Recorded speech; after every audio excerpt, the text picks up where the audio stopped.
Okay, 151 turns in. This is the who's who of who's got what particular wonder. It's good to know that you can check this out and target a city like Fallow Time, which has the weather paradigm, the Xeno-empathy dome, and something else, merchant exchange.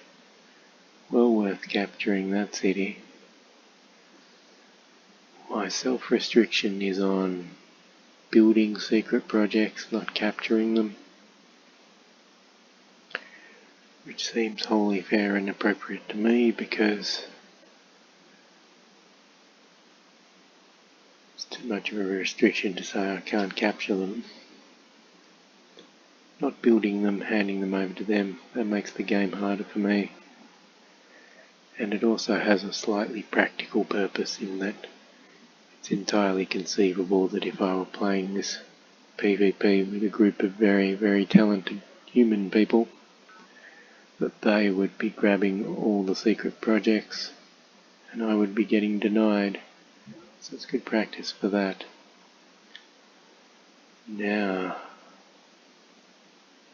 Miriam needs to have a base in her face, just like Yang did. Just as there is a western corridor of expansion, so shall there be an eastern one. And I will go ploughing through Deirdre's virgin soil and lay claim to her fallow time.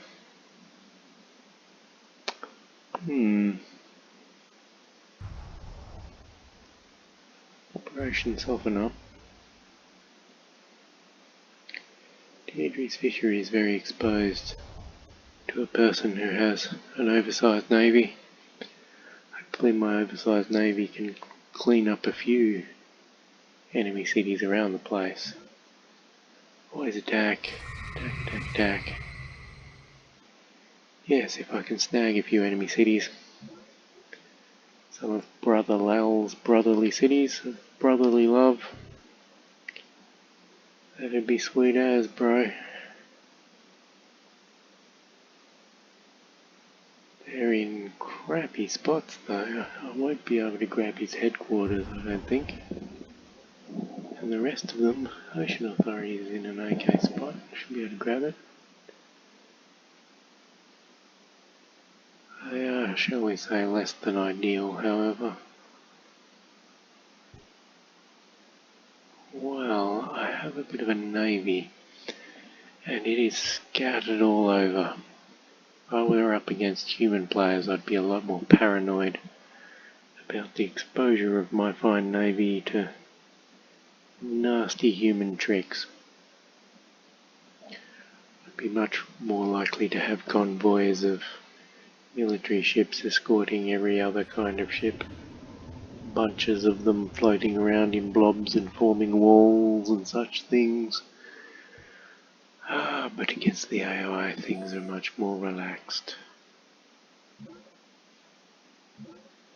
And to be frank, I'm rushing it. There's a lot of micromanaging to be done in a big empire. And when you're just casually playing the game, or multi-playing the game with friends who take a long time to have their turns, you've got lots of time to kick in with whatever little fine tunings you need, whatever little organisation you need. But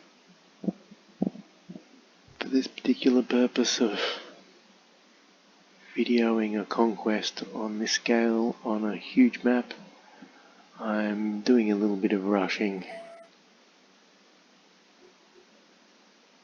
just to get to the point where there's lots of war. But these will be long turns because I've got a lot to move, including a lot of military. So they'll be long turns, but they'll be action-packed turns from now on. I'm already at war on 5 or so fronts, I guess. And I'm not at war with the university, oddly enough, of all people. Those scientific atheists, why I think they're just swell. Request confirmation. Yes, the glory of the tree farm, more energy.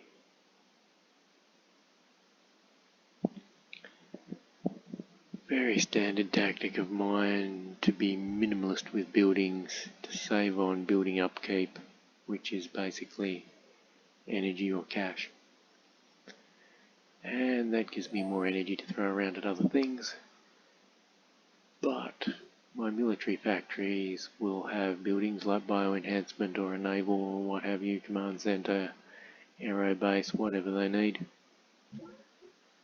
My headquarters is the only one to have any kind of shiny civilian buildings, any kind of labs bonus, econ bonus building.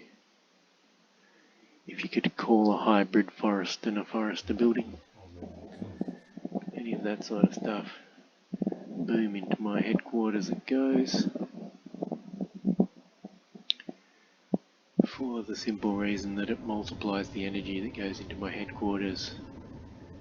And there's no inefficiency in my headquarters, and I am hyper inefficient half the time and fairly efficient others. Just depends on my government at the time.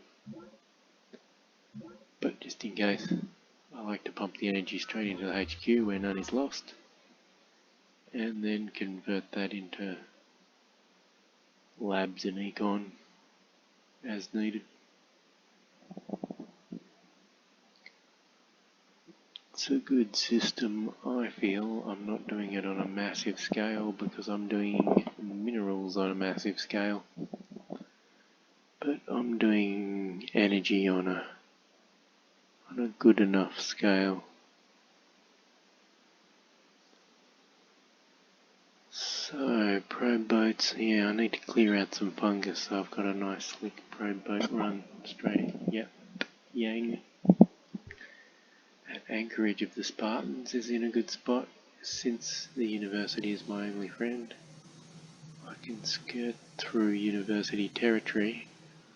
I can go and pick on Santiago. I'm sure she's holding out some tech. Leading tech before. I may have gotten it off someone else, but still, pays to check. And I don't have her map.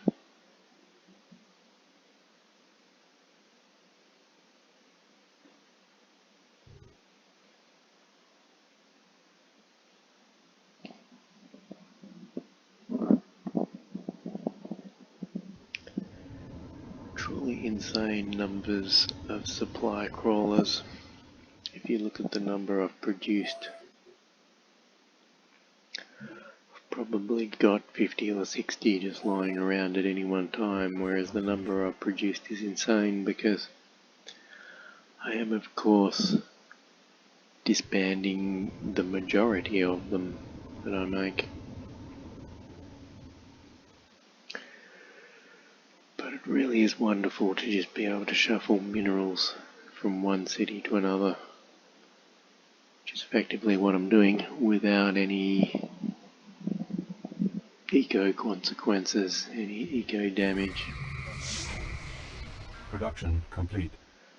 I think my first supply crawler tactic ever was to build military factories and have crawlers slurping in the minerals from boreholes, which I peppered around my territory as much as I could for that purpose.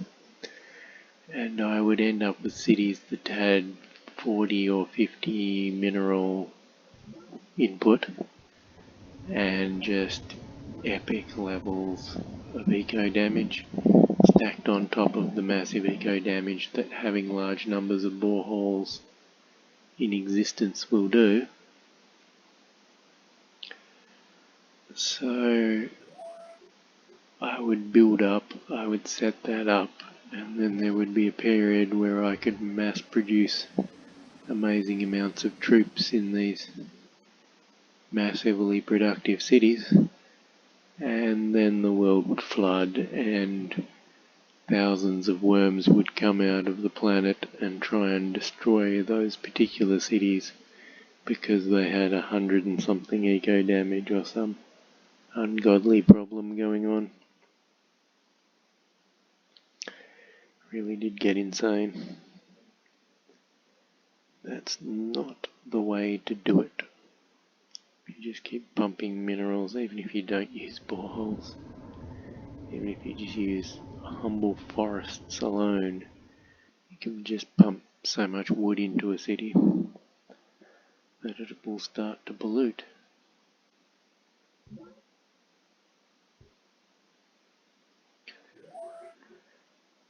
And yes, you don't have to have eco damage for very long to get rising sea levels. Fortunately, the global climate model for this is very much based on sea levels, melting caps and things of that nature. Doesn't have global warming causing massive wildfires, to take a random example from recent history. Doesn't have any of the other weird effects where it interrupts currents, therefore creating cold regions while the rest of the world gets hot. It doesn't have any of that sort of crazy. It just raises up the water and drowns you. The weather patterns are very consistent in this, otherwise it's a reverse Earth cloud and rainfall model, where the west coast in Alpha Centauri will be the wet coast and more likely to have a river on it, and the east coast will be drier, whereas traditionally on Earth the reverse has been true, with eastern plateaus having big rivers, eastern coasts being lusher than western coasts as a general rule, though that situation may be slowly reversing on Earth and becoming more like Alpha Centauri here. 30 Gaians on my island, which is to say not my island at all, but Lal's island, but I like to claim the world. He's on a rocky square. Damn it. Yeah, having these troops running around isn't actually that much use to me. Doesn't really matter what happens over there. I was expecting Hal to be one of these conventional old-fashioned sorts of a chap who builds his cities on land, but it turns out that he's some sort of over-budgeted Kevin Costner of a guy who is into building all these water worlds. Who knew? If I can take Deirdre's fishery, then I'll have two bases extending out in that direction in a nice eastern tentacle. And if I can secure two bases going out west, then that will be a delightful symmetry, and I'll think about trying to set up a way that I can flow south as well. I might have to send two sea bases south, put them on either side of that island to the south of me, and use them to sort of leapfrog aircraft into Lal's territory and any bases I capture in Lal's territory. Because it is, of course, the key to a good sea base to have them only about 15 or less apart. so that aircraft can zip across from one to the other. Production complete. Production I complete. think a flying transport has a range of 18.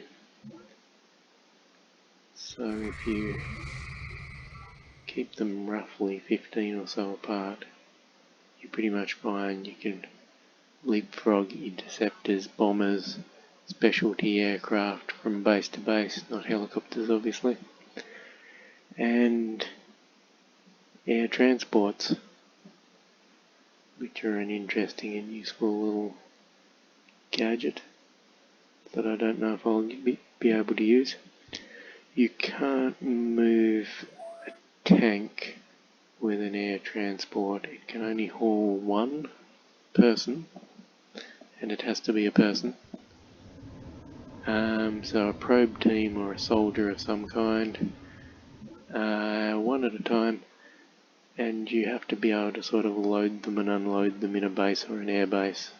So not as straightforward as boats where you can just step onto them and step off them. You have to carefully load the plane. But it's not prohibitively difficult. And yeah, there are some things that it's well worth being able to move from continent to continent. I may even commission some sort of deadly offensive soldier just to be able to air transport them, because I know I can't do it with a tank.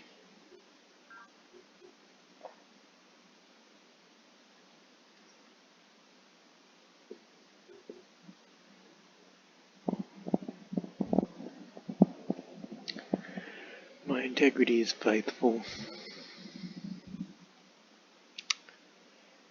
Really is early days in terms of military and atrocities and the like.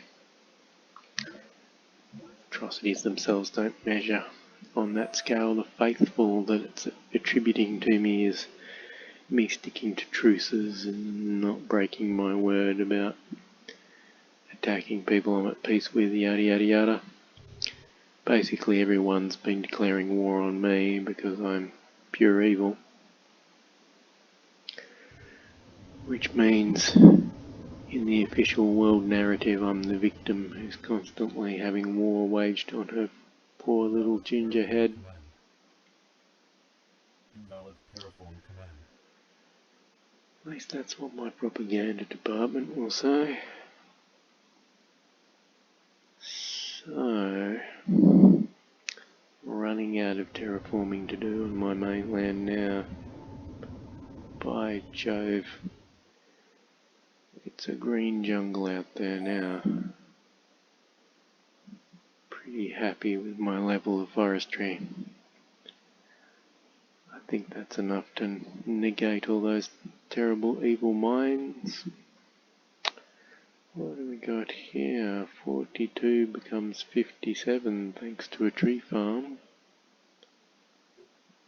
which then becomes 97 cash.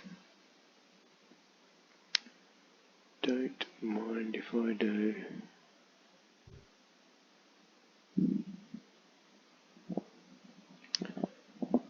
So, I'm currently using fundamentalism, and I believe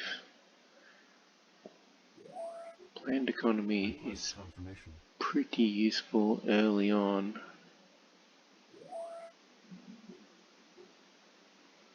Now I'm on green. Green stifles your growth a bit, but when you're sprawling cities, it's really not a biggie. It's all good. So I don't need that growth, and I've got kelp being planted, that's growth. But yes, green gives me just a taste, little tiny taste of efficiency. I can't use knowledge, which has efficiency. Don't want to use democracy, which has efficiency, because I'm such a fundamentalist. So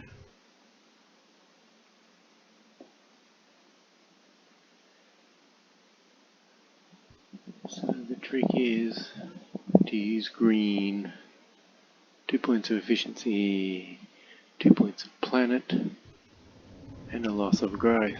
I can take that growth on the chin, that's no problem, now that I've got my sprawl of cities automated. The planet counteracts my small planet penalty and gives me a slight planet bonus, which is nice. I can actually capture a worm. Capture them, I tell you. So there's that, and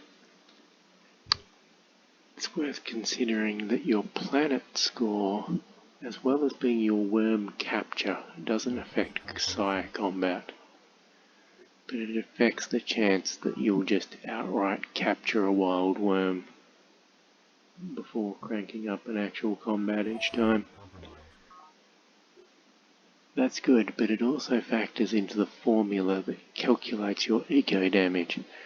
So now that I'm green, I can pump a few extra minerals into a city without eco damage.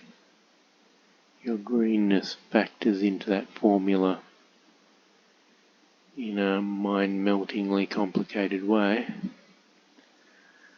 but the takeaway is planet good, planet make factory, go mineral big. Orange bar. So I'll need someone to manually go and bash that colony pod. Nothing makes me more violent than seeing a peacekeeper pod. Dirty, filthy neutrals. Yes, fishery. Direct attack from the stronger Gatling boat.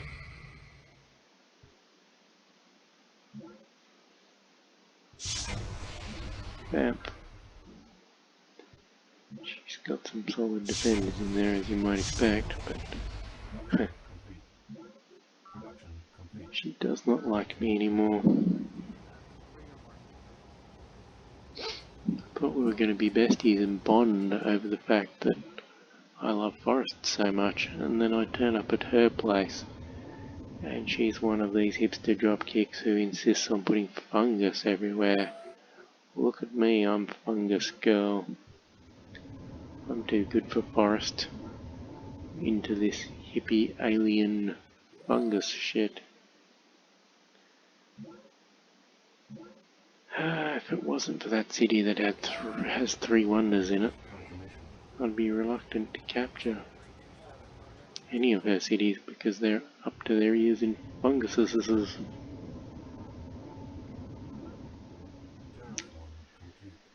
Then again, it might be satisfying to plant a bunch of forest on Miriam's Island and watch it expand. It would be a suitable tribute to her spirit if she and all her human followers were wiped out and became fertilizer for a massive outcropping of plants. Some appropriately hippie craziness, I think. Gotta kill this pod.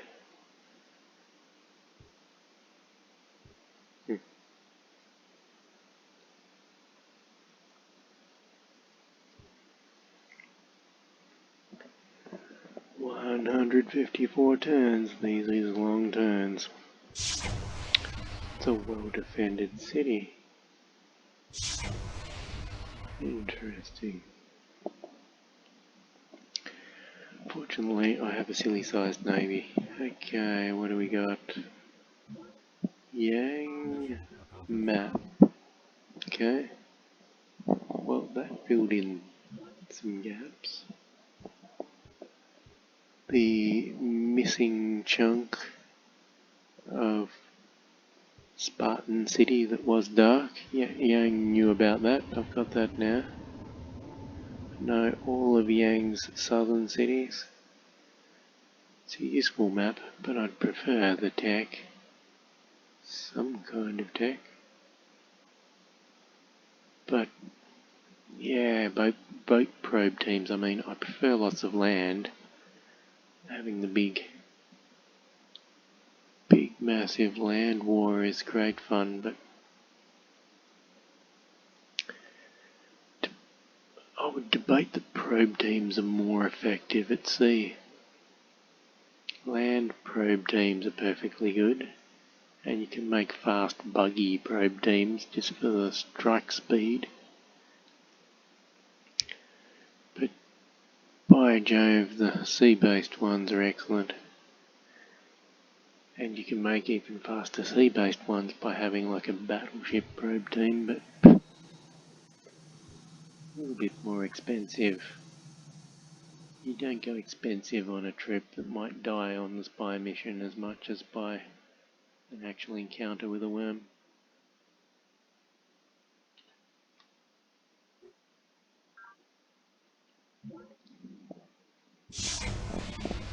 Solid veteran ships. Tricky for Deirdre to deal with. The Isle of the Deep is Isles really of not the a single Deep. creature, but a colony of Increased thousands of energy individual collection on tubules, a squares. perfect vector of the mind worm which Potentially terrorizes planet's handy. continents. Over its lifetime, certain tubules secrete a tough glue-like substance Those which people combines look a to little form a angry and characteristic cross shell, about the called fact the that covering, I've and creates the conquered appearance of their a living city and organism. enslaved their Radiating people. sphere, a comparative What they biological need is a planet. happy staple. Staple them in the happy zone. Put a big smile on their dumb faces.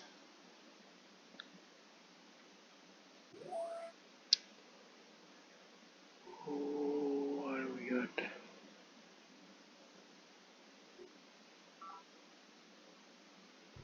Let's see what we can get.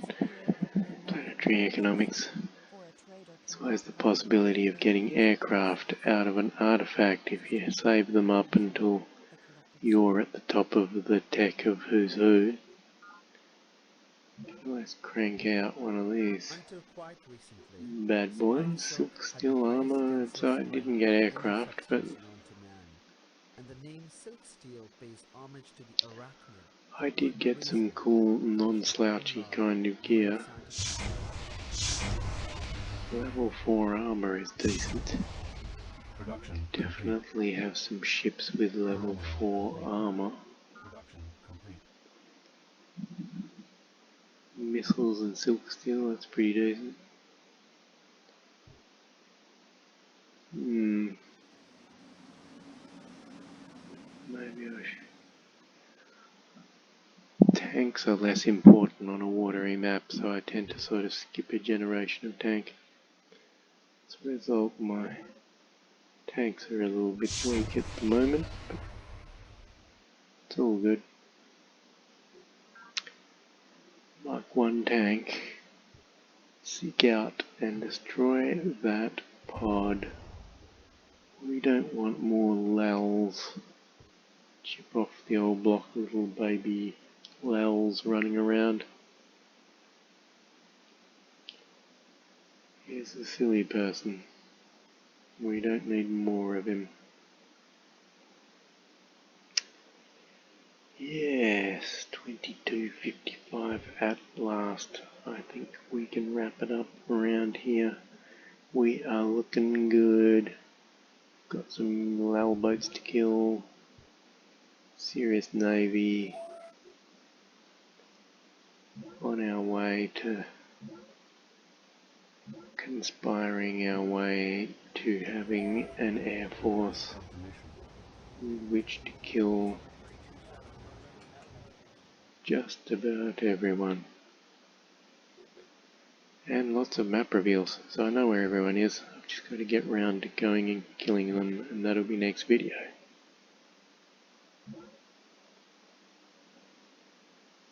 Seek out and destroy, and tech raid, and generally loot and pillage them all. Yes. Terraform complete. Santiago's on my list. She's the only one I haven't stolen tech from now. So that'll be on the cards next time. And maybe reinstate my tech and head for aircraft, because no one's giving it to me, no one's buying it to me, so I shall seize it myself and continue on then. Okay, time for the switch. Yeah, we'll just go with it. Green. I'm definitely thinking green. Planned was just perfect for early on. I don't need power. Definitely don't want wealth. Sticking to fundamentalist, it's part of my whole elite troops and elite probe teams thing. Fundamentalist green. I might crank my labs right up. Will be the other thing. But that'll be next video.